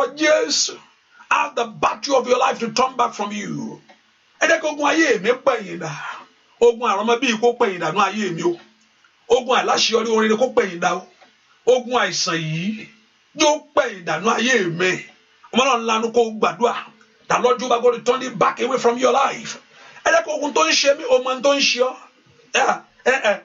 kò sọ̀rọ̀ tó tilẹ̀kùn mọ́ra tó sọ fún yàn ṣùgbọ́n náà owó tó bá palẹ̀kùn dé ó máa ìyẹn ni kó kọ́lọ́run bá wí fún ọ Ọlọ́run ó gbé bẹ́ẹ̀ sí ìdàkàtà tó tiẹ̀ sọ fún gbogbo èèyàn that you don't discuss with people but you know what is going on in your life ó máa tó ń ṣe ọ ẹ porúkọ Jésù Olúwa bá mi ṣe ogun yìí ogun ayé mi pẹ̀yìn dà ogun tó fẹ́ dúró tayé àwọn ọmọ mi ogun tó fẹ́ sọ mí dèrò ẹ̀yìn ẹ porúkọ Jésù ogun tó ní òun bọ̀ àkàlẹ̀ ni ogun bí ogun Pharaoh the battle like the battle of Pharaoh ask the Lord that Lord should put an end to every battle of my life ẹ porúkọ Jésù gbọ́ àdúrà lórúkọ Jésù Kristi Olúwa wá in 11 times you make sure you are doing it except you don't have the capacity and also I realize that when you share it you share it to me I know that's why I know many of you do. I just realized that okay I look at it I say why did I have all this because many people share so it has to come to me so I realized that you people are not really some people not everyone that they are not really sharing because I said I don't know how you are doing it some people you exempt me out of it you take me out of it but I realized I have many people that share things myself to me so I realized please do that let's be a blessing to others by doing this hallelujah so you have to share it 11 times today is 11 which you do it by day so 11 times it's not too much just can send as a message as you are doing it let Jehovah God begin to do great things for you bẹ́ẹ̀ bá ti ṣe yẹn kó Olúwa bẹ́ẹ̀ ṣe ṣe nú ayé kò ní igi àdúrà ti gbà I know many of you want to hear I pray before you say okay lórúkọ Jésù ìyanu ṣẹlẹ̀ àdúrà ti gbà iṣẹ́ Olúwa lẹ́ ń ṣe when you have that in mind already Ọlọ́run ti see your heart God look at the intent of every heart God look at the intent of every heart iṣẹ́ Olúwa láti gòkè ń bí iṣẹ́ Olúwa láti gòkè ní ìjọ rẹ̀ yes and you have that mind in you ntọ́lọ́run fẹ́ wò nìyẹn pípé lórúkọ Jésù kí ìyanu ṣẹlẹ̀ lọ́rọ̀run wò the intent of your heart from the start Ọlọ́run wò kò yẹ nígbà tí mo gbàdúrà pé o ti ṣe 11 yẹn o ti ṣe 11 times yẹn mo wá gbàdúrà fún ẹ the intent of your heart God judge by the intent of our heart ènìyàn ń wojú ṣùgbọ́n ó lè ṣí ẹ kó má make anything nǹkan fẹ́ àgbàbùkún that's it what is the intent why are you doing it kí ló fi ṣe lọ́lọ́run máa ń wò gbọ́tọ́rọ̀ máa ń wò nìyẹn tó ṣe 11 tó ṣe ó bá ṣe 100 times kí ni reason God look at the intent why are you doing that so have that mind in your heart to let everywhere you find yourself that I'm going to be a blessing to the work of God ọlọ́run kò ń ṣe pé ya ṣíà 50 times yẹn ló mú nǹkan kan wá ọlọ́run kọ́ di pé kò ṣáà ń wá àwọn kan ṣá èrè ìgbọ́ràn wà ń bẹ̀ you obey it's okay but the intent of your heart iṣẹ́ Olúwa láti tẹ̀síwájú mind yẹn lọ́lọ́run máa ń rí lọ́lọ́run máa ń wò tó máa ń fi ń fún yàn kan ẹni bí ọkàn mi rèé ẹni bí ọkàn mi rè. Ẹ porúkọ Jésù, ẹ jẹ́ kó gun ayé mi pẹ̀yìn dá. Ẹ jẹ́ kó gun ayé, ogun tó fẹ́ gbé ayé mi ṣánlẹ̀, ogun tó fẹ́ gbé orin sọnù mọ́ mi lọ́wọ́, ogun tó fẹ́ fi àkókò ayé mi ṣòfò. The battle in your life that want to rob you of your blessing, ogun tó fẹ́ gba orin sọnù mọ́ mi lọ́wọ́, ogun tó fẹ́ jírí mi gbé. Ẹ jẹ́ kó gun ayé mi. Let the battle of my life turn back from me. Àwọn àlànà kò gbàdúrà. Ẹ porúkọ Jésù. Ẹ jẹ́ kó gun ayé mi pẹ̀yìn dá. Kàdá kàbárò sátà yàgàbà. Bètótótótótótóyà. Àwọn àlànà kò gbàdúrà. Porúkọ Jésù. Ó dá kó gun ẹ̀ṣẹ̀. Tó gun ẹ bá ti ṣe ìsinmi dé. Tó gun ẹ bá ti ṣe ọ̀nà ńlá. Ẹ porúkọ Jésù. Gbàdúrà lórúkọ Jésù Kristi. Olúwa jọ̀wọ́ odi Jẹ́ríkò nínú ayé mi. Owó odi Jẹ́ríkò nínú ayé mi. Ọmọ Ọlọ́run gbàdúrà. Owó odi Jẹ́ríkò nínú ọ̀rọ̀ mi. Óyá óyá óyá o. Owó odi Jẹ́ríkò nínú ayé mi.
Ẹnìkan bá ṣe ń gbàdúrà yẹn bẹ́ẹ̀ kó gbàdúrà dáadáa. Ẹni tó bá forí ẹ̀ fọ́ àgbọn wọ́n ní kì í jẹ́ ń bẹ̀. Ẹni tó fi nǹkan pe orí rẹ̀, ẹni tó ní ẹjọ́ ń dùn nǹkan, èyí tó pe orí rẹ̀ tó fọ́ bí àgbọn mọ́lẹ̀. Ẹni tó pe orí ẹ̀ torí ẹjọ́ ń dùn nǹkan ìkíní. Ẹnìkan náà wà ní àdúrà yìí báyọ̀ ṣe ń kọrin mo rí pé ohun tó máa ń lọ ẹ lọ́wọ́ gbà, ohun tó máa ń lọ ẹ lọ́wọ́ gbà, ọmọ kéèyàn tó máa ń lọ ẹ lọ́wọ́ gbà, tó máa ń yí ọwọ́ ẹ láti gbà nǹkan sọnù. Ẹni tó ẹjọ́ ń dùn nǹkan mi máa ń tẹ́jọ́ ń dùn, ìtẹ́ tó fi nǹkan tó porí ẹ sí nǹkan tó là mọ́lẹ̀.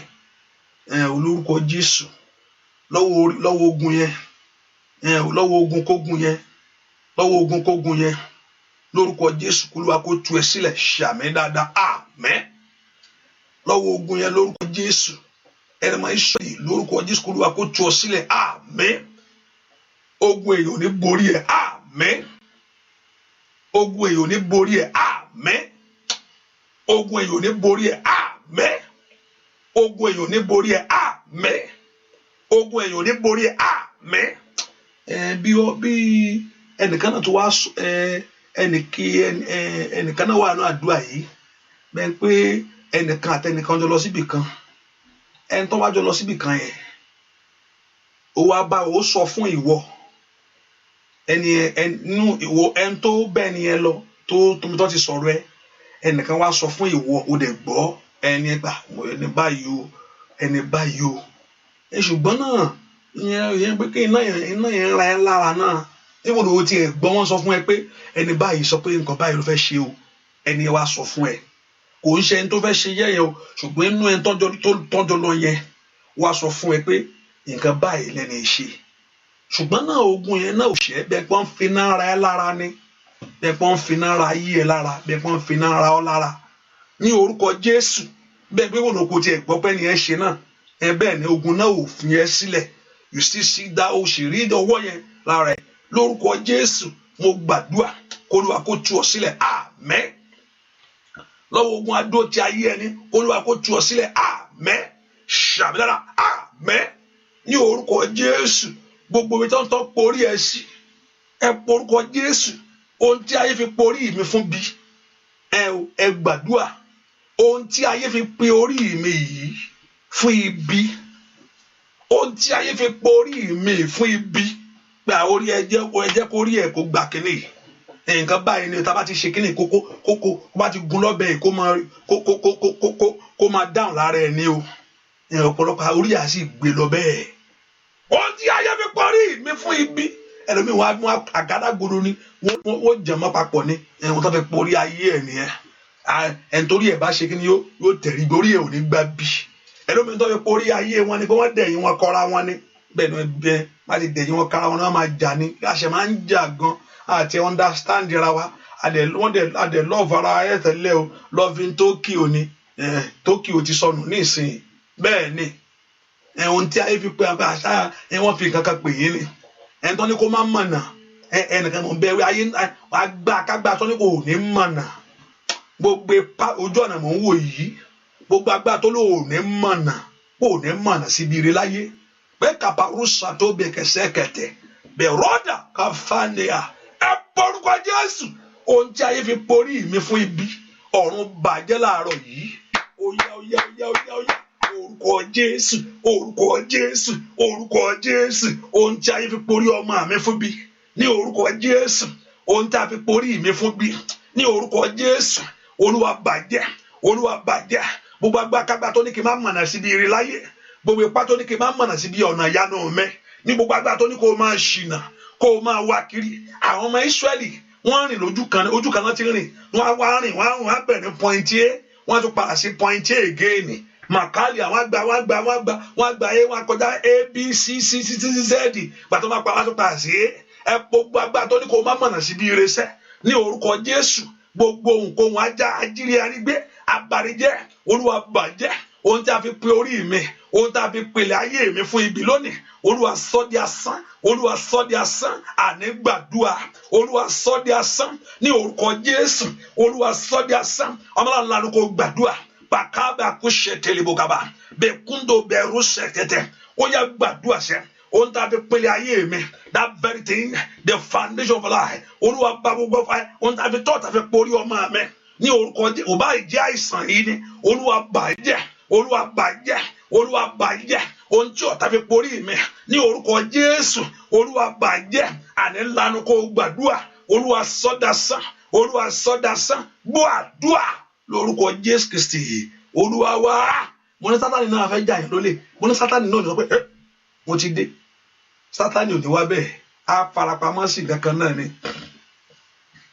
á farapamọ́ sí Sátánì ò kì í dídí èṣù ló ń lọ yìí o bí gangan sọ pé áńgẹ́lì àwa bí áńgẹ́lì ìmọ́lẹ̀ àwa bí Sátánì máa ń farapamọ́ ni gbogbo tó farapamọ́ sínú ayé lónìí láti jà ọ́ lógun ní orúkọ Jésù ibi tó sá sí láti jà ọ́ lólè ibi tó sá sí láti gbóhùn rẹ̀ sọnù mọ́ ọ lọ́wọ́ ní orúkọ ibi Sátánì sá sí ní orúkọ Jésù ohun tí a fi pe orí ayé mi ohun tí a fi pe orí ayé ọmọ mi ní kàbáwú sàndágàbàkú ṣètè ohun tí ọ̀tá fi porí mi sẹ́ kò bá àjàgbọ́n ni wọ́n porí rẹ sí pé wọ́n bá ti là mọ́lẹ̀ o kókó dún lórí rẹ o ní orúkọ Jésù kò bá jẹ́nu lẹ̀ ni kíkàpà kò bá jẹ́ ìṣòro kàn mọ́lẹ̀ ohun tó fi porí rẹ sẹ́ ẹ porúkọ Jésù ìwọ orí mi ò gbọdọ̀ gbàbọ̀dẹ̀ ní orúkọ Jésù ìwọ orí mi ò gbọdọ̀ tẹ́rígbé ikú àìtọ́jọ́ ní orúkọ Jésù àìsàn yìí ní orúkọ Jésù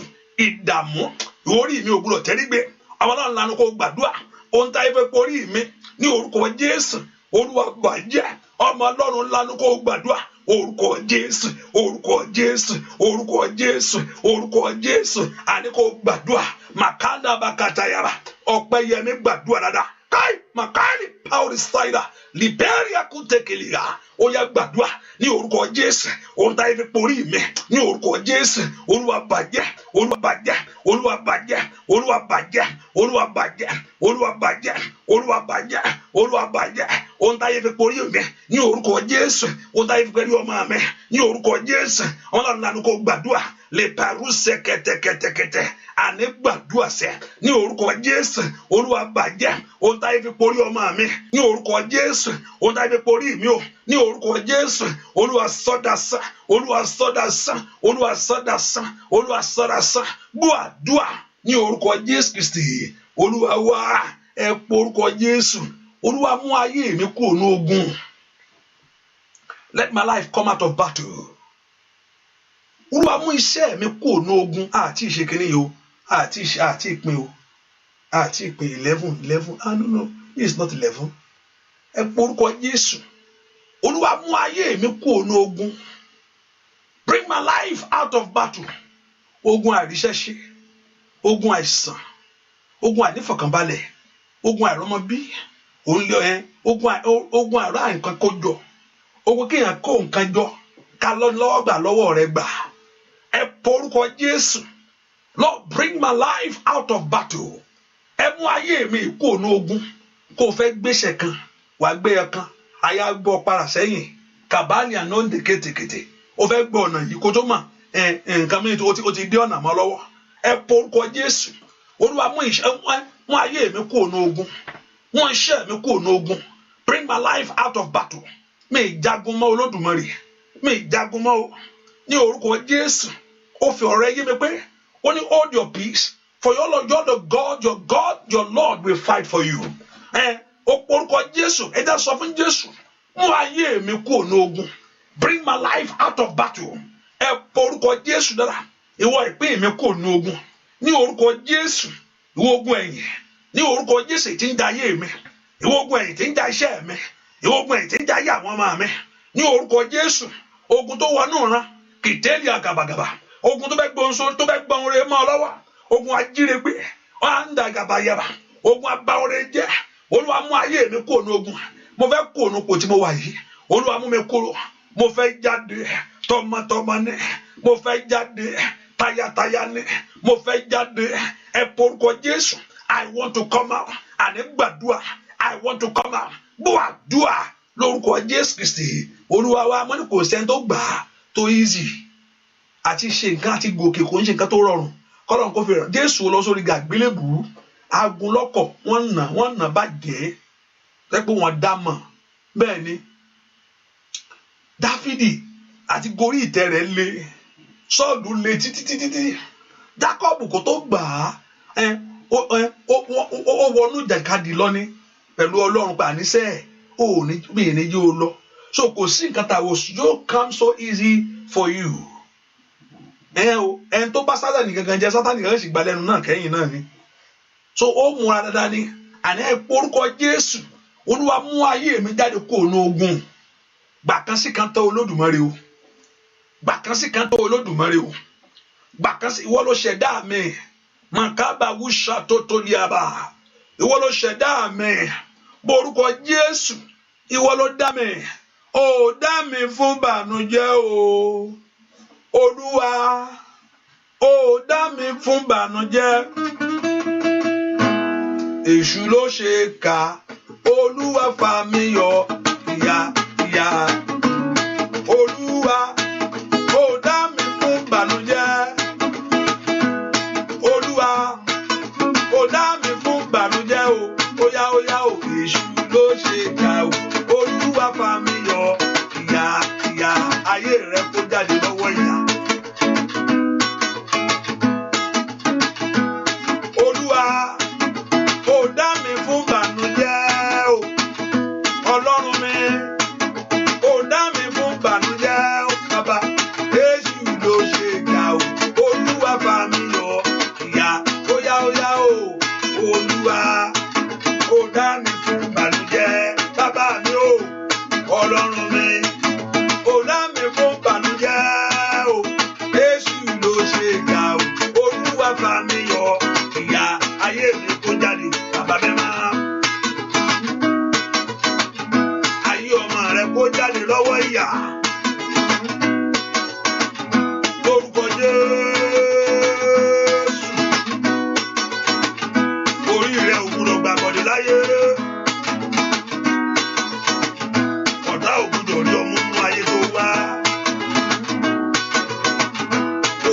aṣọ ẹkún kándàyà àwùṣe tètè dídè gidigidi kò gbúdọ̀ wà ní òkú ẹrú láyé má. Onígbà Ọlọ́run kò ṣàánú ayé rẹ o. Onígbà Ọlọ́run kò gbà tilétilé. Akóniyọ kókó ọyọnú ewu gbogbo. Ándàyà àwùṣe tèmíbà abánijẹ òbí ọ̀dún ńlá mi o. Abánijẹ òbí ọ̀dún ńlá mi o bàbá. Abánijẹ bá wọ iṣẹ́.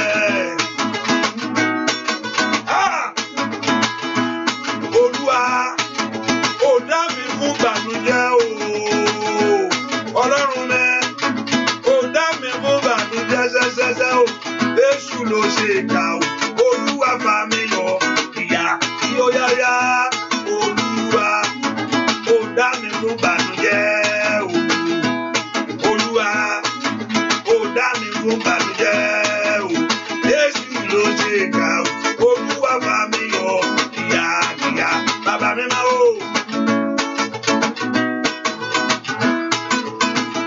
Alágbára gíga o bàbá mi máa. Èṣù ló ṣe ìkà. Olúwa fà mí yọ ìyà. Óyá Èṣù ló ṣe ìkà o. Olúwa ó yá kó jọ jáde nínú ìyà yẹn sá. Èṣù ló ṣe ìkà o. Olúwa fà mí yọ ìyà. Ìyà sẹ́ Èṣù ló ṣe ìkà o. Olúwa fà mí yọ. Óyá fà mí yọ. Ìyà fà mí yọ. Ìyà óyá ó fà mí yọ. Wérewére fà nínú ọdún yìí nínú oṣù yìí lọ́wọ́lọ́wọ́ ìgbà Olúwa ní ìrànlọ́wọ́ nígbà ìrànlọ́wọ́ mi o. Fà mí yọ nínú àìsàn yìí. Fà mí yọ. Ìyà óyá jáde tọmọtọmọ jáde tìrantìran. Fà mí yọ. Ìyà óyá jáde lọ́wọ́ àìní. Jáde lọ́wọ́ òun àrọ́mọbí. Óyá lórúkọ Jésù. Fà mí yọ. Kíákíá. Fà mí yọ. Ìyà ẹ porúkọ Jésù. Olúwa mú mi jáde.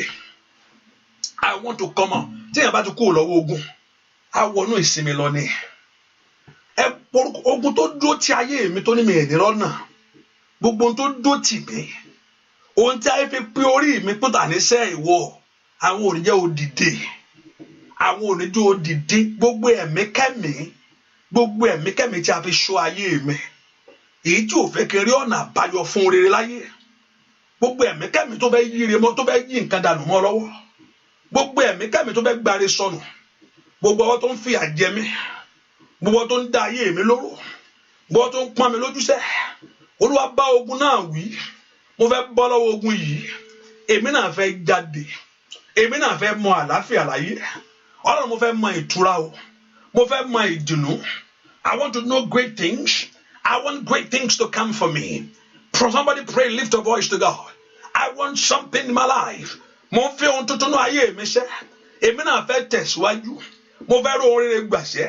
Mo fẹ́ rí ohun rere ṣe. Mo fẹ́ kí ọ̀nà mi là. Èmi náà fẹ́ rí ìyanu. Ní àkókò yìí, mo fẹ́ rí ìyanu. Mo fẹ́ kí ọwọ́ agbára kàn mí. Mo fẹ́ kí ọwọ́ ògo kàn mí. Mo fẹ́ kí ọwọ́ àṣeyọrí wọnú ọ̀rọ̀ mi lọ. Àwọn ńlá ni kò gbàdúrà. Gbàdúrà lórúkọ Jésù Kristi. Olúwa wa ẹ porúkọ Jésù. Ìwọ ogun tó lé mi títí tó tún lé mi wọnú àdúrà yìí. Ogun tó lé ọ títí tó tún lọ owó tó tún bá ọdún ìrìn àjò. Ogun tó lóun ò ní padà. Olúwa bá mi ṣe máṣẹ́. Ogun tó lé mi títí tí mo tó fi ìlú ẹ lẹ̀. Ogun tó lé ẹ títí tó gbé fóònù mọ́. Ilé ò ṣe lọ mọ́. Ẹ wá lọlé. Ẹ má jẹ́ ń lọlé. Ẹ má jẹ́ ń lọlé. Bẹ́ẹ̀ ni ogun náà ò sì dẹ̀yìn. Ogun tó bọ́ ọdẹ gbẹ̀gbẹ̀rẹ̀ odò tó lóun ò ní jẹ́ o lọ. Ogun tó lé mi títí. Mo ní pé àwọn ọmọ Ísírẹ́lì bí àgbàtà Ọlọ́run pé Fáráò ó jẹ wọ́n yà títí ó tó lé wọn dé tí òkun. Ẹ wọ́n ní pé àwọn ọmọ Ísírẹ́lì ẹ gbójúsẹ́ ogun tẹ rí ẹ ní rí mọ́. Ẹ porúkọ Jésù. Ìwọ ogun tó lé mi títí tí ò fẹ́ tó fẹ́ yí oore mọ́ lọ́wọ́. Ìwọ ogun tó lé mi títí tí ò fẹ́ kí n ní àṣeyọrí rere kan. Olúwa jẹ́ kí ogun náà wọlẹ̀. Ìwọ ogun ayé mi ó wọlẹ̀ lónìí. Ìwọ ogun ayé mi ó ètò fẹ́ gba oore sọnù mọ́ mi lọ́wọ́. Ètò fẹ́ jírí èmi gbé. Ẹ porúkọ Jésù mi tẹ wà. Ìwọ ogun alẹ́ ni má dẹ̀yìn. Ìwọ ogun alẹ́ ni má dẹ̀yìn. ìwọ ogun ajáyé ẹni lólè, ìwọ ogun àrọ́mọbí, ìwọ ogun àìsàn ní orúkọ Jésù. Àyà ìwọ ogun àríṣẹ́ṣe ẹ pọ orúkọ Jésù.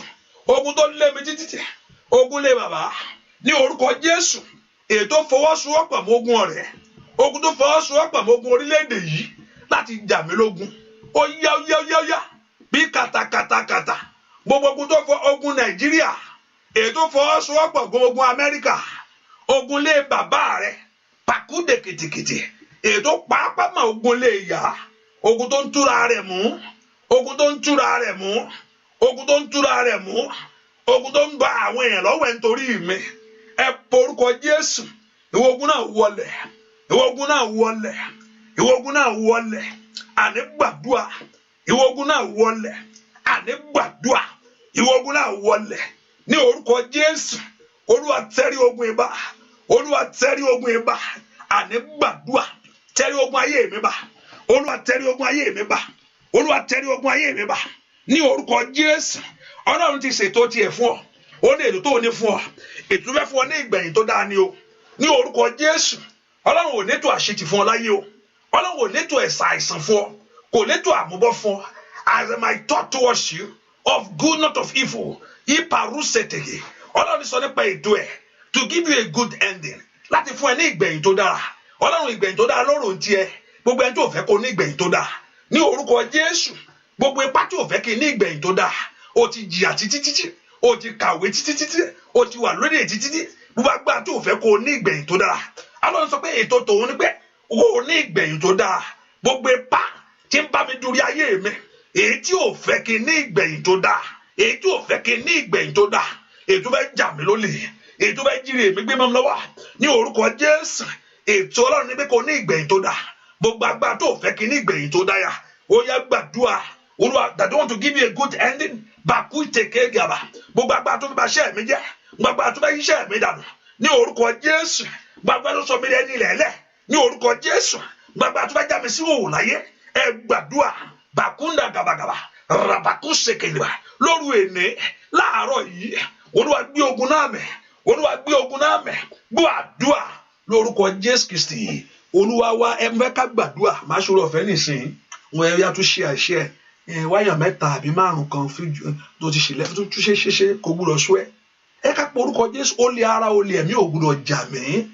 Ẹ gbàdúrà yẹn. Ọlọ́run ní gbogbo ọ̀nà, ó lé ara, ó lé ẹ̀. Sátánì ó lé ní iṣẹ́ ẹ̀ láti jalè ní. Aládẹ̀ lọ́gbọ́n oríṣiríṣi, á lọ́gbọ́n oríṣiríṣi láti jà yàn lólè. Ọ̀pọ̀ àmọ́ nípa news tó ń lọ ní àwọn arákùnrin bọ́ọ̀ pápá yẹn, ó lè ló jà, ó lè jà màmá ẹ̀ ni. Àwọn kan shoot ẹ̀ ni wọ́n pa ni, racist ni wọ́n, èṣù ló pa. Èṣù náà kò sọ pé èṣù ló pààyàn lọ́nkàn yẹn o. Òun náà fi nǹkan ká jà yàn lólè náà ni. Èṣù bẹ́ẹ̀ ni, ò ní ṣìrìn láyé, ò ní ṣìrìn. Èṣù bá jà yàn lólè kò sọ pé no. A lo nǹkan kan náà láti wọlé wá náà ni, olè náà ni. Jẹ́ kí sáré lo kíní ìwọlé náà. Tẹ́ gbé bọ̀ ẹ lọ mú bọ̀ ẹ lọ mú balẹ̀ kíákíá. Bẹ́ẹ̀ ni, lórúkọ Jésù ó lé ara ń fẹ́ kó gbàdúrà. Ó lé ara, ó lé ẹ̀mí, kò gbúdọ̀ jà mí lórí ọmọ mi o. Ó lé ara, ó lé ẹ̀mí. The enemy should not rob you. Ó lé ara, ó lé ẹ̀mí, ò gbúdọ̀ jà mí ní ọdún yìí. Ó lé ara, ò gbúdọ̀ wọlé mi wá. Ó lé ẹ̀mí, ò gbúdọ̀ jà mí. Sátánì ò gbúdọ̀ jíire mi gbé mi lọ́wọ́ o. Ire mi kankan ò gbúdọ̀ sọnù. Ndàyàbá ẹ̀mí mi náà ò gbúdọ̀ bọ́. Ẹ porúkọ Jésù. Gbogbo ẹni tó fẹ́ fi di, gbogbo ẹni tó fẹ́ àti fi Jésù di. Gbogbo èèyàn tó ń béèrè fún, gbogbo ipá tí ń béèrè fún ẹ̀mí mi sẹ́.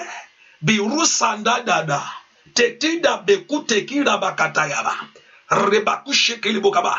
Olúwa dójú ti agbára náà. Gbogbo ẹgbẹ́ ẹni tó fẹ́ fẹ̀mí tiẹ̀ di. Gbogbo ẹni tó fẹ́ jà ọ́ lólè oréré. Gbogbo agbada, I want to rob you of God's blessing.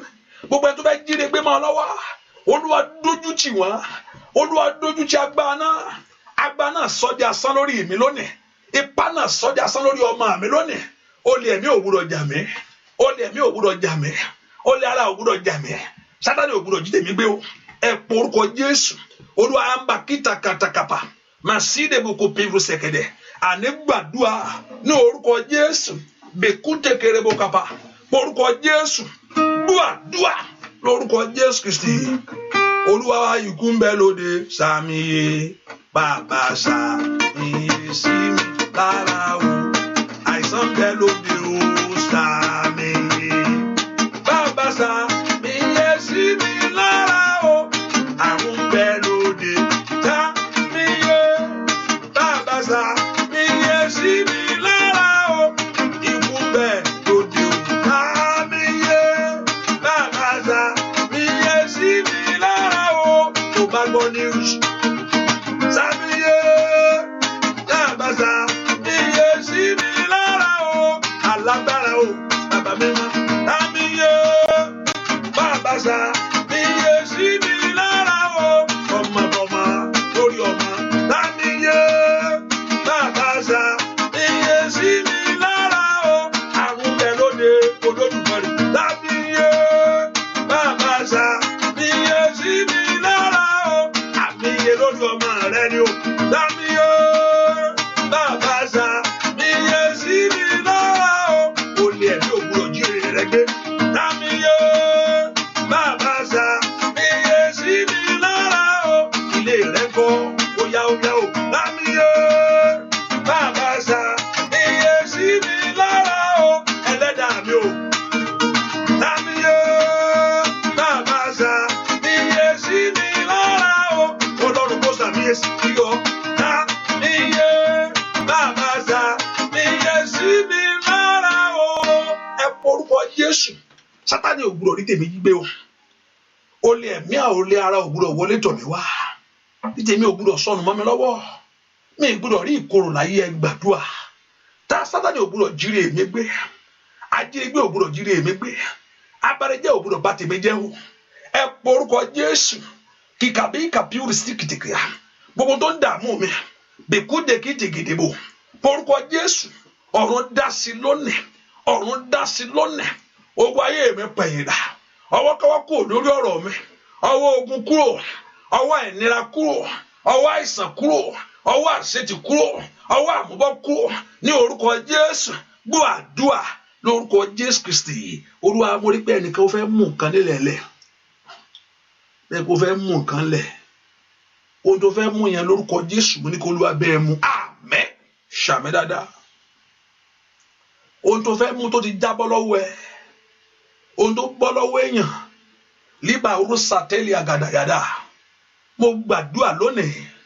mo ní kí Ọlọ́run bẹ́ẹ̀ mú àmín ṣàmì dáadáa mo gbàdúrà lónìí ọ̀run kó bẹ́ẹ̀ mú àmín ohun tó bọ́ sọnù mọ́ lọ́wọ́ àwárí ni k'Olódùmarè wárí fún àmín àwárí ni k'Olódùmarè wárí fún àmín àwárí ni k'Olódùmarè wárí fún àmín ó yá lórúkọ Jésù ẹ rà àánú lágbà àmín ẹ rí ògo gbà àmín ẹ rí ẹwà gbà àmín ní orúkọ Jésù olè ẹ̀mí olè ara ò ní wọlé tọ̀ àmín kò ní jíire rẹ gbé àmín kò ní sọ ọ́ dèrò ẹ̀yìn àmín gbogbo tó jẹ́ tiẹ̀ àbùkù dájú àmín gbogbo tó jẹ́ tiẹ̀ àbùkù dájú àmín gbogbo tó jẹ́ tiẹ̀ pátá àbùkù dájú àmín ojú ò ní tì yín àmín ayé ò ní yẹ̀yẹ́ yín àmín ẹ̀ ní gbàgbànú àdúrà àmín ayé ò ní béèrè pé Ọlọ́run rẹ dà àmín pé ó ṣáà ń gbàdúrà báwo lè ṣe wá ṣẹlẹ̀ ní orúkọ Jésù kò ní jẹ́ ti àmín ohun ibi ò ní fọ̀ sí ọ àmín ṣàmì dáadáa ohun ibi ò ní fọ̀ sí ayé àmín ohun ìtìjú ò ní fọ̀ sí ọ àmín ohun ẹ̀gàn ò ní fọ̀ sí ayé rẹ àmín ọ̀run kó ràn án lọ́wọ́ ẹ ráàánú gbà ọ́ ẹ ráàánú gbà ọ́ ẹ ráàánú gbà ọ́ ẹ lọ ṣe rere o ẹ ráàánú gbà ọ́ ẹ lọ ṣe rere o ẹ ráàánú gbà ọ́ ẹ lọ ṣe rere o orí yín ò ní burú ẹ ráàánú gbà ọ́ ẹ lọ ṣe rere o ojú ò ní tì yín ohun tó ti wá kiri yẹn kó ló wá fún ọ rí àmín ohun tó ti béèrè kó ló wá gbé lé lọ́wọ́ àmín ohun tó ti wá kiri lórúkọ Jésù k'Olúwa fún ọ rí. Àmín. Ohun tó ti béèrè mo ní k'Olúwa kó gbé lé ọ lọ́wọ́. Àmín. Ojú ò ní tì ọ́, ò ní dẹni lẹ́lẹ̀, ò ní dẹni ẹ̀gàn, ayé ò ní yọ̀ ọ́ ní orúkọ Jésù. Ò ní sọkún, ò ní sọkún, ò ní sọkún. Mo gbàdúrà fún gbogbo èèyàn tí ń bẹnu àdúrà yìí, ẹ ní sọkún. Ọ̀run kó ṣàánú fún yín, ọ̀run kó ṣàánú fún yín. Ẹ ráàánú lágbà, ẹ rórí ọ̀fẹ́ mú o, ẹ ráàánú lágbà, orí ọ̀fẹ́ nú ewu gbogbo, orí ọ̀fẹ́ nú ìjì gbogbo, orí ọ̀fẹ́ ìpamọ́, orí ọ̀fẹ́ ààbò, orí ọ̀fẹ́ ìkóyọ, orí ọ̀fẹ́ ayọ̀, orí ọ̀fẹ́ ìdùnnú, orí ọ̀fẹ́ àṣeyọrí, orí ọ̀fẹ́ ìgbéga ní orúkọ Jésù. Mo ní kó jẹ́ ti àmín. Ṣàmì dáadáa kó jẹ́ ti àmín. Torí pé ẹ ti gbẹ́kẹ̀lé Ọlọ́run, ẹ wojú Olúwa láàárọ̀ ìfún ńlá, òun ńlá kó bẹ̀rẹ̀ nú ayé yín. Torí pé ẹ ti gbẹ́kẹ̀lé Olúwa, ẹ ti wojú Olúwa fún àánú, ó yẹ ẹ ráàánú lágbà, ẹ ráàánú lágbà lórí ọmọ ni ẹ rí gbà, lórí aya ni ẹ rí gbà. Ọwọ́ agbẹ́ndà ò ní gbé ti ọ̀dà ní orúkọ Jésù. Ọ̀tá ò ní jalè rẹ̀, kàbáyà kàtàkàtà bìdúndè kètèkètè, ò ní ṣàìsàn, àìsàn ò ní ṣe ọ́, ò ní ṣe àìsàn ní orúkọ Jésù. Àìsàn ò ní ṣe ọ́, ò ní ṣe àìsàn. Ogun dìgbàdìgbà ní orúkọ Jésù kò ní wọlé ẹ. Ẹ bá ń gbé, ẹ bá ń gbé, ẹ bá ń gbé ní orúkọ Jésù. Kò ní wọlé ẹ, kò ní wọlé ẹ. Ò ní rí bí, ojú rẹ ò ní rí, etí rẹ ò ní gbọ́ ní orúkọ Jésù. Ojú rẹ ò ní rí bí, etí rẹ ò ní gbọ́. Ọlọ́run kó ṣàánú fún ọ. Gbogbo tó ń bè níwájú Olúwa, gbogbo tó ń sunkún sí, abániṣe kó bọ́ ọ ṣe. Ọlọ́run kó fún yín ohun tẹ́ ń gbàdúrà sí, ohun tẹ́ ń wojú Ọlọ́run fún. Pé Ọlọ́run ṣe ìwọ ni mo jójú rẹ fún. Ohun tó gbẹ́kẹ̀lé sí, ohun tó ti ń bè níwájú Olúwa, ọ̀run kó dáhùn láàárọ̀ yìí, kó dáhùn. Ilẹ̀kùn ayọ̀ ẹ̀ ó máa ká pa tètè rí àbá. Ilẹ̀kùn ayọ̀ yín kó ṣí sílẹ̀, ilẹ̀kùn ayọ̀ yín kó ṣí sílẹ̀ ní orúkọ Jésù. Your door for great things open now. Your doors of fulfillment open now. For your door for great things open now. Ilẹ̀kùn ayọ̀ yín kó ṣí, kó ṣí, kó ṣí. Let that doors open. Ilẹ̀kùn ayọ̀ yín kó ṣí, ilẹ̀kùn gbéga yín kó ṣí, ilẹ̀kùn àṣeyọrí yín kó ṣí. Aláàánú yín kó pàdé yín. Àròrè mi dà, bàbá jẹ́ kó rí mi nílé lóko lọ́nà o, jẹ́ kí n bá láàánú pàdé. Mo gbàdúrà fẹ́nìkan, ohun tó ṣiṣẹ́ fún ayé kò ní bàjẹ́ mọ́ ọ lọ́wọ́. Àmín. Ò bá ṣàmì nígbà mẹ́ta. Mo ní ohun tó ṣiṣẹ́ fún, ohun tó jìyà fún, lórúkọ Jésù kò ní bàjẹ́ mọ́ ọ lọ́wọ́. Àmín. Ṣàmì dáadáa. Mo ní ohun tó ṣiṣẹ́ fún, tó jìyà fún, ní orúkọ Jésù kò ní bàjẹ́ mọ́ ọ lọ́wọ́, kò ní rà mọ́ ọ lọ́wọ́, kò ní rà mọ́ ọ lọ́wọ́, kò ní dasán mọ́ ọ lọ́wọ́. Pé gbogbo ẹni tí wọ́n ṣe fún lórúkọ Jésù kò ní bàjẹ́ mọ́ ọ lọ́wọ́. Ọ̀run kó ṣàánú fún ọ, ọ̀run kó ṣàánú fún ọ. Ráàánú gbà, bẹ́ẹ̀ ni ó sì rí. Gbogbo ohun tẹ́ ń fẹ́ ẹ wá, ó ṣànídìí ni. A ṣànídìí tẹ́ fi wá. You can choose to sit down, you shall choose to go to sleep, you shall choose to wake up and do something. But you say, no, let me talk to my God, let me talk to God about my life. Ẹ kì í bọ́ Ọlọ́run sọ, Ọlọ́run ní kẹ́ ẹ wá lórúkọ Jésù. Ẹni tó ní kẹ́ ẹ wá kó dá yín lò. Àmín. Bàbá, ìwọ ló ní kán wá o, ìwọ ló ní káwọn èèyàn yìí wá. Àánú jẹ́ kí gbogbo àwọn tó wá láàárọ̀ yìí tó rí àánú gbà. Àmín. Ìwọ ló ní kán wá, o ló sọ bẹ́ẹ̀. Ṣèbí Ọlọ́run ló sọ bẹ́ẹ̀. Come unto me. O ló sọ bẹ́ẹ̀. Ìwọ ló ní kán wá. You told them to come. Gbogbo àwọn gbogbo ẹ tẹ́ wá lórí ohun tẹ́ wá fún, lórúkọ Jésù ẹ ráàánú gbà. Àmín. Lórí ohun tẹ́ sọ tẹ́ wá fún, ẹ ráàánú lágbà. Àmín. K'Olúwa kó ṣe yín lóore ńlá, k'Olúwa kó ṣe yín lógo, k'Olúwa kó dá yín lóhùn. Ilẹ̀kùn àánú kó ṣí fún yín. Ojú ò ní tì yín. Mo tún sọ lẹ́ẹ̀kan sí, ojú ò ní tì yín. Tábà ní gbogbo èèyàn tí ń béèrè fún, tábà gbogbo èèyàn tí ń kalẹ̀kùn rẹ̀ fún yín, àyìn tí ń wá kiri pé kójú tì yín ní orúkọ Jésù. Mo ní kó tẹ́rí gbé. Àmín. Ṣàmì dáadáa. Ohun tó ń wá fún ayé yín fún ibi, pé àníṣe máa bá tiẹ̀ jẹ́ ni, àní máa yí mọ́lẹ̀ ni, máa sọ́dọ̀ fòṣà, máa já sí òwò. Àìlà kìtẹ̀yẹ bí rúṣà tí ń dàyà. Ẹnikẹ́ni tí ń béèrè fún ayé yín, ẹni tí ń wá kiri fún yín pé bàbá wo ló túkù, tálẹ̀ tó mọ̀ kó lè sọ àfọ̀ṣẹ́ o, tálẹ̀ mọ̀ kó lè ṣògùn tó lè bá tiẹ̀ jẹ́. ẹ bá ń wá kiri ẹ jọ̀ọ́ tí mo fẹ́ ẹ tó lè lo gbẹ̀tugbẹ̀tu ó bá ń fi wọ́n dànù ẹ ti ń sáré káńtì ẹ mi kéye kí ẹ tó máa ná mi àdékìtì ẹ ti bàjẹ́ ni àní pẹ́pẹ́ kó sokun ni hi makali power side ohunkóhun tó ń wá fún yín tẹ́ ń wá kiri nítorí ayé ọmọ rẹ nítorí tiẹ̀ lónìí ẹni tó wá bí kiri kó torí ara rẹ̀ gbé àmẹ́ ṣàbẹ́rẹ́ àrígiṣẹ́gi ni orí ara rẹ̀ ní fi ń gbé ẹ bá gbẹ́ kòtò lójì sínú kòtò rẹ̀ ní orúkọ Jésù ẹnikẹ́ni katali abokaparia sudobiku sekete rodakata kafeus takiberu seteria tí ń bèrè fún èyí tí ń wá kiri nítorí tiẹ̀ ní kòtẹ́ kàtà èyí tí ń yọjú lẹ́ka àníṣe ẹ ṣàánú mi ni bàkúdàkàbà tó ní òun ẹ lọ ní orúkọ Jésù ohun tó ń bèrè fún ayé ní orúkọ fún ibi mo ní kó tẹ́rí gbé àmín olúbi èèyàn kó gbégbégi rẹ̀ àmín ní orúkọ orí rẹ̀ ò ní gbà àmín orí ọmọ rẹ̀ ò ní gbé àmín bẹ́ẹ̀ ni ó sì rí ó ti rí bẹ́ẹ̀ o Ọlọ́run á fi ayé ká gbàdúrà àìsàn yìí Olúwa kó mú kúrò á bèrè fún ìwòsàn ẹ ká pe orúkọ Jésù dáadáa Ọlọ́run la ní àìsàn COVID-19 yìí Olúwa bá wí Olúwa yí dànù Olúwa yí dànù àkókò ti tó bàbá bóyá ń wò pé kò sí nǹkan táwọn máa ṣe mọ́ nísìn let the economy ń bàjẹ́ ẹ já kí orúkọ Jésù àmọ́rí ò bá kú lọ́n fẹ́ dà sí báyìí ẹ ká orúkọ Jésù ẹ jẹ́ ká sọ fún Ọlọ́run kó àìsàn ilẹ̀ o ilé tó ti tó Olúwa kó nílẹ̀ afẹ́fẹ́ ọ̀run fẹ́ dànù ní orúkọ Jésù ọlá afẹ́fẹ́ ọ̀run kó fẹ́ kíní sí òkun ìgbàgbé ní orúkọ Jésù afẹ́fẹ́ ọ̀run kó fẹ́ COVID-19 kó fẹ́ sí òkun ìgbàgbé ní orúkọ Jésù afẹ́fẹ́ ọ̀run kó fẹ́ ogun yìí ogun ni kó fẹ́ sí ogun àfojúrí ni níbo ló fẹ́ fún máa fọwọ́ kan tébù máa fọwọ́ kan ṣíà o tó bá ti lọ gbọ́ ẹnu ní o gbogbo èèyàn wá di nǹkan lẹ̀ máa jáde báyìí máa gbà kí ló wá dé ìlú ti di nǹkan báyìí o ìlú ti di nǹkan báyìí o gbé máàsì ní gbogbo ẹnu ní gbogbo èèyàn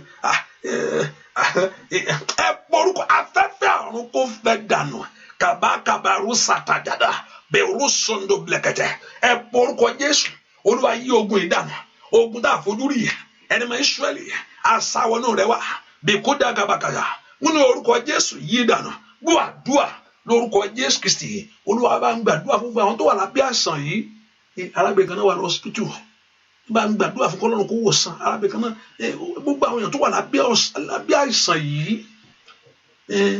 Olúwa bá mi wò wọ́n sàn àtẹlẹ́ tó wà lé gbogbo ẹnikẹ́ni tó wà lábẹ́ àìsàn yìí ọ̀run kó wò wọ́n sàn ọ̀run kó wò wọ́n sàn ọ̀run kó wò wọ́n sàn ẹjẹ́ gbàdúrà orúkọ Jésù orúkọ Jésù orúkọ Jésù gbogbo èèyàn tí ń bẹ lábẹ́ àìsàn yìí o ti sọ pé àgbà omi kọjá o ní omi ò ní borí wa o ní àgbà náà kọjá o ní ò ní jó wa o ní orúkọ Jésù àìsàn yóò gbúdọ̀ gbé wọn mẹ́ Olúwa wò wọ́n sàn àtàrákùnrin yẹn Olúwa bá wò wọ́n sàn bá mi wò wọ́n sàn bá mi wò wọ́n sàn bá mi wò wọ́n sàn arábìnrin tó wà lọ́sípítù yẹn àtàwọn tó wà nílé ní orúkọ Jésù bá mi wò wọ́n sàn Olúwa wò wọ́n sàn gbogbo àwọn táwọn èèyàn yìí mà Olúwa wò wọ́n sàn Olúwa wò wọ́n sàn ní orúkọ Jésù Olúwa wò wọ́n sàn Olúwa wò wọ́n sàn Olúwa wò wọ́n sàn Olúwa wò wọ́n sàn gbọ́ àdúrà lórúkọ Jésù Kristi Olúwa wa every week we need to take Holy Communion please every week tí n bá gbàgbé ẹran mi létí every week once a week Holy Communion once a week hallelujah once a week ní àárín ọ̀sẹ̀ ẹ̀kan láàárín ọ̀sẹ̀ as long as this time àmà láti gbogbo àfihàn máa òkè sókè enough ẹ̀kan lọ́sẹ̀ we need to eat it hallelujah lórúkọ or you take it maybe you take it you can take it or I administer it let's see but once a week you take your dose near you take your dose ẹ̀rọ oúnjẹ ìrìnàrà Jésù kò sì mẹ́jẹ lórúkọ Jésù kò rí ìwòsàn ẹ̀já ni mo wé inú kò ní mọ ilé ẹ̀ ò ní ṣàìsàn ẹ̀rọ àánú gbà bẹ́ẹ̀ ni ó sì rí láì lórúkọ Jésù Kristi Olúwa wa àmín àmín àmín lórúkọ Jésù hallelujah praise the Lord jẹ́ ká fi sọ́kà pé àdúrà ìtẹ̀síwájú láàárọ̀ yìí ní Monday Ọlọ́run àrùn àlọ́ so I will be back in the I say as long I will try to come in the morning and also today's morning Also, you can seek the face of God if by God's will. But I will be here in the prayer with us too. And the Lord Jehovah God will bless you. As also, I will be here in the afternoon and also in the evening with us. The Lord Jehovah God will bless you. In the evening, the Lord Jehovah God will bless you and increase in the evening, morning. So see you by 6 a.m. God bless you. Kọ́lọ́run kó gbàdúrà yín o.